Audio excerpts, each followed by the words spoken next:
भारतीयों की स्वदेश वापसी का सिलसिला लगातार जारी है। आज दिल्ली एयरपोर्ट पर एक विमान से 104 लोगों को लाया गया। सुबह 5:10 पर विमान 104 लोगों को लेकर दिल्ली में उतरा है और इससे पहले देर रात भी दोहा के रास्ते 31 लोग दिल्ली पहुंचे हैं। कतर एयरवेज के जरिए रात करीब 2 बजे 30 लोग पहुंचे। वहीं एयर इंडिया के विमान से भी एक नागरिक के सुबह 3 बजे दिल्ली एयरपोर्ट पहुंचने की खबर है।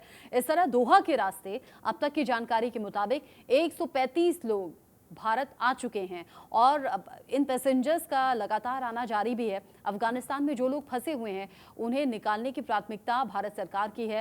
पहले जिस तरीके का माहौल बना हुआ है वहां से फंसे हुए लोगों को निकाला जाए, फिर आगे की स्ट्रैटेजी पर बात होगी। लेकिन सबसे ज़्यादा ज़रूरी है लोगों की जान बचाना। ऐसे में उन लोगों के रिएक्शंस जानना भी बहुत ज़्यादा ज़रूरी है जो अफगानिस्तान के हालात, जो काबुल के हालात देखकर खुद अपने साथ आए हैं।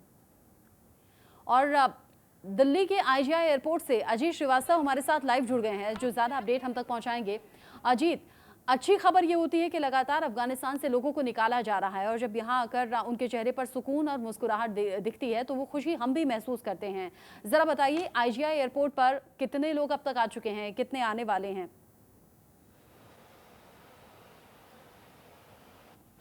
देखिए रचना, अगर बात करें तो सुकून तो है, राहत भी है, क्योंकि एक डर के साए में जब कोई जीता है और जब अपने देश में आता है तो खुशियाँ उसकी जग जाहिर होती है, लबरेज होता है। लेकिन अगर हम बात करें तो अभी जिस हिसाब से तकरीबन 146 लोग का था, उसमें से कुछ लोग जो हैं अभी दिल्ली से यहाँ से रवाना हुए हैं। लेकिन कुछ जो लोग हैं, हम कहें तो 50 से ज़्यादा जो लोग हैं वो जोधपुर फ्लाइट के लिए रवाना होंगे। उनकी फ़्लाइट जो होगी 12:30 पौने 1 बजे की फ़्लाइट है।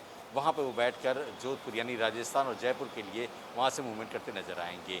लेकिन वहीं बात करें तो तमाम जो और लोग हैं जो अमृतसर के हैं या तमाम और यहाँ पे अगल बगल राज्यों के हैं भारत से सटे हुए, तो वहाँ से हम बात करें तो वहाँ के लोग भी अभी भी अंदर की ओर मौजूद हैं। जो तमाम तरह से RT-PCR टेस्ट की रिपोर्ट है कुछ लोग को मिल गई, जिनको मिल गई वो अपने जाकर तमाम तरह से खाना पीना नहाना धोना कर रहे हैं। कुछ लोग को जो वेटिंग में हैं, जिनको रिपोर्ट अभी मिलना बाकी है, वो अपनी इंतजार भी करते नजर आ रहे हैं। तो हम कहें तो भी 50 से 60 लोग हैं जो अंदर अपनी रिपोर्ट लेने के इंतजार में बैठे हुए हैं। जैसे उनको RT-PCR की रिपोर्ट मिलती है, उसमें से कुछ लोग जो दिल्ली के अगल बगल के इलाकों के हैं, चाहे वो गुड़गांव हो, फरीदाबाद हो, वो लोग बाहर निकल सकते हैं। लेकिन अमूमन जो बात करें हम तो मैक्सिमम लोग वो लोग जोधपुर से और तमाम और फ्लाइटों के साथ, इंटर स्टेट फ्लाइटों के साथ वो बाहर अपने अपने गंतव्य स्थान तक यानी अपने फ्लाइट के इंतजार में बैठे हुए हैं। और अभी फ्लाइट के इंतजार करते करते वो अभी चाहते हैं कि अपने लोगों से बात भी कर लें, तो अंदर अपने लोगों से बातचीत भी करते नजर आ रहे हैं। ठीक है अजीत, नजर बनाए रखिएगा। बाकी जैसे जैसे तस्वीरें सामने आती हैं या फिर आप उन लोगों से बात करते हैं वो रिपोर्ट्स भी हमें भेजिएगा, हम दर्शकों तक पहुंचाएंगे। लगातार लोगों के आने का सिलसिला और जो ज़रूरी है भी, कोरोना टेस्ट सबका किया जा रहा है। RT-PCR टेस्ट करने के बाद ही उन्हें आगे अपने घर जाने दिया जा रहा है या फिर जहाँ ज़रूरी इंतजाम उनके किए हुए हैं वहाँ पर लोगों को रखा जा रहा है। बहुत शुक्रिया अजीत इस अपडेट के लिए। बिल्कुल, आज जो लोग अफगानिस्तान से लौटे हैं सबसे पहले उन्हीं की जुबानी सुनते हैं तालिबान की क्रूरता की कहानी। हैं अभी फ्लाइट से, किस फ्लाइट से आए हैं, बलविंदर से बात कर लेते हैं। बलविंदर, आप कहाँ काम करते थे और किस फ्लाइट से आप वापस आए हैं? सर US एम्बेसी में काम करते थे हम, काबुल में। अच्छा, काबुल में ही थे आप? काबुल में थे हम लोग। हाँ। फ्लाइट कौन सी थी, कितने घंटे आपको एयरपोर्ट पे इंतजार करना पड़ा? हमें जैसे निकाला गया तो हमारा अपना ये जो US आर्मी का अपना एयरपोर्ट था वहाँ पे, इन्होंने अपने अंडर में ले लिया। हमने काफ़ी सेफ्टी करी हमारी और वहाँ से हमें सीधा कतर ले गए। तो काबुल एयरपोर्ट पे भी कितने लोग हैं अगर हम कहें इंडोर और आउटडोर? जब तक हम वहाँ पे थे तब तक वहाँ पे कोई इतना ज़्यादा शोर शराबा नहीं था, लेकिन फिर भी जो बाहर के हालात थे उसके हिसाब से हम लोगों को पहले से ही निकाल लिया गया था। तो हमें वहाँ से आने में थोड़ा टाइम जरूर लग गया, क्योंकि यहाँ की फैसिलिटी जो फॉर्मेलिटी थी वो पूरी होने में थोड़ा टाइम लग गया। तो काबुल में अभी आपके जैसे कितने लोग हैं फंसे हुए? हमारे जैसे 1000-2000 तक तो होंगे अभी तक। अभी कितने लोग आए? हमारा क्या, हमें तो हमारी सरकार निकाल ही रही है, लेकिन मुश्किल तो उन लोगों की है ना जो वहाँ रहने वाले हैं। कितने लोग आ रहे हैं वहाँ पे तो सर शहर अपना अपना देश है, अब कितने हैं उसके बारे में क्या अंदाजा लगाया जा सकता। अभी अब कितने लोग आए हैं आपके साथ? अभी मेरे साथ आए हैं 30 आदमी आए हैं आज, और कुछ पीछे और भी आ रहे हैं। तो एडवाइजरी जारी की गई काबुल में जो तमाम तालिबानी ने कब्जा किया, अटैक किया, उसको लेकर? नहीं, वो तो इतना ज़्यादा नहीं मालूम हमें, क्योंकि हमें तो वही चीज़ बताई जाती थी जो उसी हिसाब से चलते थे हम लोग, क्योंकि हमें बाहर तो जाना नहीं होता था। अब जैसे ये मान लो कि एयरपोर्ट के अंदर हम घूम रहे हैं तो बाहर तो नहीं जा सकते, बिना चेकिंग के। तो डर किसी तरह का था वहाँ पर जब आप लोग रह रहे थे? अभी नहीं तक सर, हम लोग निकल के आ रहे थे लेकिन आप नहीं आ पा रहे थे? नहीं सर, हम लोगों को तो किसी चीज़ का डर नहीं है, क्योंकि हम लोगों को तो जैसा बोला जाता था वैसे करते थे, और हमारी सेफ्टी का पूरा ध्यान रखते हुए उन लोगों ने हमारी सेफ्टी हमें निकाला है, तो इसके लिए हम उनका भी थैंक यू करेंगे। खाना पीना मिल रहा था वहाँ? सब कुछ मिलता है सर, किसी चीज़ की कोई कमी नहीं, पैसे तो कमी नहीं थी? किसी चीज़ की कमी नहीं है डर नहीं था? सर। कपड़ा तक दे रहे हैं वो, अच्छा, खाना तो छोड़ दो, खाना तो देंगे ही देंगे वो।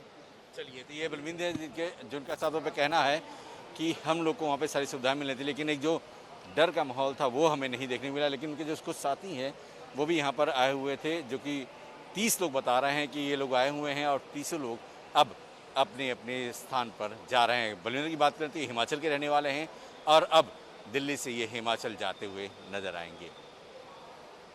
करण परशुराम चौहान के साथ अजीत श्रीवास्तव, इंडिया न्यूज़। 15 अगस्त को निकला कतर का, ये था रिस्पॉन्सिबिलिटी था हम लोग को निकालने का। तो कतर में 15 को आया, तो इधर मेरा कोरोना टेस्ट के लिए थोड़ा रुक गया उधर, इसलिए लेट हो गया 2-3 दिन। तो कितने लोग थे आपके साथ वहाँ पे? हमारे साथ वहाँ पे 200 के ऊपर बंदा था। अभी कितने लोग आए साथ में? साथ में वैसा ही 200 के ऊपर आया। कहाँ के रहने वाले हैं आप? 2-3 फ्लैट, मैं कलकत्ता में रहने वाला हूँ। तो अभी जो सिचुएशन थी वहाँ पर डरावनी है अभी भी क्या?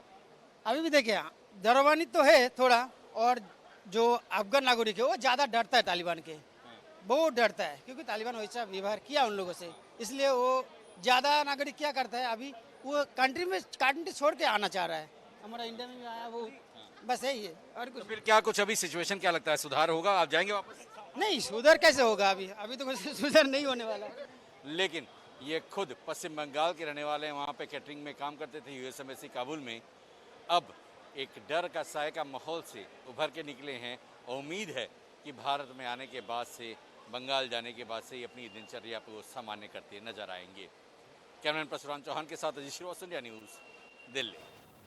बहुत से लोग ऑन कैमरा उस डर और उस खौफ को बयां कर पाते हैं, कुछ डर जाते हैं, बोल नहीं पाते। इस बीच लगातार हिंदुस्तान लोगों को आना जारी है और तालिबान के डर से लोग अफगानिस्तान छोड़कर भाग रहे हैं। रविवार की सबसे खूबसूरत तस्वीर हम आपको दिखाएंगे, जब 168 लोगों को लेकर हिंडन एयरबेस पर C-17 ग्लोबमास्टर उतरा। ये तस्वीर कल की सबसे खूबसूरत तस्वीर रही। ये तस्वीर सबसे ज़्यादा सुकून देने वाली तस्वीर रही, जब ये छोटी सी बच्ची, एक नवजात बच्चा है या बच्ची है ये नहीं पता, छोटा बहन या भाई होगा, उसे बहुत प्यार से लाड दुलार कर रही है। आज़ादी की ये तस्वीर है। खौफ जब खत्म हो जाए, डर जब मन से खत्म हो जाए, तो इसी तरीके की मुस्कुराहट चेहरे पर होती है। यही लाड दुलार बरसता है जो अफगानिस्तान में रहते हुए, काबुल में रहते हुए इन बच्चों ने बिल्कुल महसूस नहीं किया होगा। बिल्कुल, जाहिर तौर पर एक तसल्ली जो है, एक खुशी जो है, ये तस्वीर उसको बयां कर रही है। छोटे छोटे दो बच्चे, एक बहुत ही मासूम छोटा बच्चा जो गोद में है और एक मासूमियत से प्यार करती उसकी बहन, या जैसा अभी रचना भी कह रही थी कि बहन है, भाई है, लेकिन जो खुशी और प्यार जो है वो दिखाई दे रहा है, जो तसल्ली है वो दिखाई दे रही है। सुकून, जो डर से बाहर निकले एक सुकून होता है, वो ये बच्ची बयां कर रही है। जब काबुल में होंगे तो एक दूसरे की जान की फिक्र सता रही होगी, लेकिन हिंदुस्तान की ज़मीन पर आकर फिर कैसे लाड दुलार बरसाया अपने छोटे घर के बच्चे पर, ये आप तस्वीरों में देख रहे हैं। इन तस्वीर ने सभी को खींचा। आकर्षण का केंद्र कल दिन भर ये तस्वीर रही और हम कह सकते हैं कि सबसे ज़्यादा प्यारी, सबसे ज़्यादा खूबसूरत तस्वीर जो काबुल से आ रहे लोग हैं उनमें एक ये थी। रविवार के दिन इन तस्वीरों को लेकर चर्चा भी हुई और बहुत ज़्यादा अप्रिशिएट भारत सरकार को किया गया। लोग इमोशनल हो गए, भारत सरकार की जय के नारे भी लगाए, वायुसेना की भी खूब तारीफ की।